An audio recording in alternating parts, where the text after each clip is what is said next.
लोकसभा चुनाव खत्म होते ही बिहार में विधानसभा चुनाव 2025 को लेकर सियासी बयानबाजी शुरू हो गई है।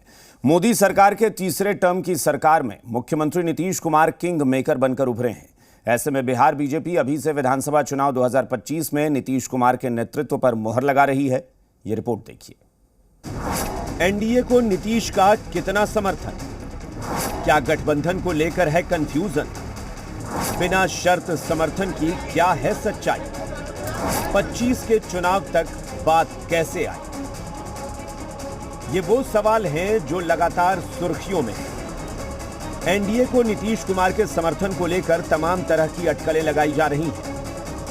वो भी तब जबकि जेडीयू बार बार दावा कर रही है कि मुख्यमंत्री नीतीश कुमार ने बिना शर्त एनडीए को समर्थन का भरोसा दिया है। डिमांड क्या होता है? काय का डिमांड होता है? सर, विशेष राज्य का दर्जा आप लोगों की मांग रही है ललन जी।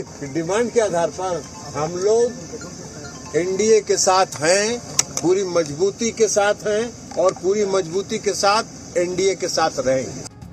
अब सवाल ये कि जब इतना बेहतरीन तालमेल है, जब बिना शर्त इस रिश्ते को निभाने की बातें हैं, तो फिर इतने सारे सवाल क्यों उठ रहे हैं? दरअसल कहते हैं ना कि जहां रिश्तों की मिठास को बार बार जताने की जरूरत पड़े, वहां जरूर कुछ आशंकाएं भी होती हैं।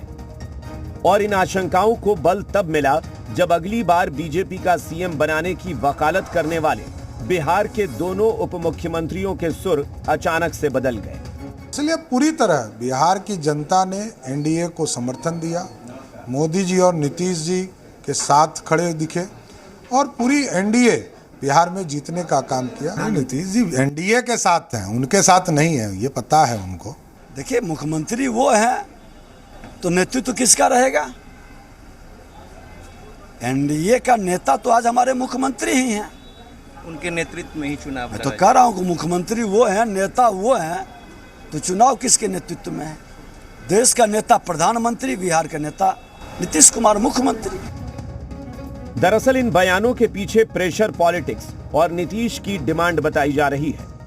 सूत्रों के हवाले से यह खबर है कि जेडीयू ने अपने मनपसंद विभागों की डिमांड रख दी है। जेडीयू ने रेल, वित्त और कृषि मंत्रालय की मांग की है। जेडीयू ने केंद्र में मंत्रियों की संख्या बढ़ाने का सुझाव दिया है। जेडीयू ने इस बार 80 मंत्री बनाए जाने की बात कही है। जेडीयू ने 4 सांसदों पर 1 मंत्री पद का फॉर्मूला दिया है। नीतीश की पार्टी को फॉर्मूले के तहत 3 मंत्री पद मिल सकते हैं।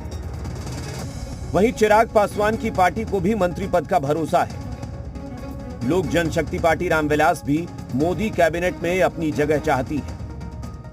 हिंदुस्तानी अवाम मोर्चा प्रमुख जीतन राम मांझी को भी मंत्री बनने की उम्मीद है। इस बीच जेडीयू के राष्ट्रीय प्रवक्ता ने भी 2025 के विधानसभा चुनाव को लेकर नीतीश कुमार के नेतृत्व का दावा किया है। निसंदेह इसमें कहीं कोई दुविधा नहीं है। नीतीश कुमार जी आज भी एनडीए के चेहरा है। 2025 में भी विधानसभा चुनाव में एनडीए की कमान उनके हाथों में होगी। सवाल लाजमी है कि जब नीतीश कुमार ने खुद 2020 विधानसभा चुनाव में जनता से कहा था कि आखिरी बार आपसे वोट मांगने आया हूं, तो फिर जेडीयू ने अचानक से 2025 में नेतृत्व की बात क्यों कर दी है?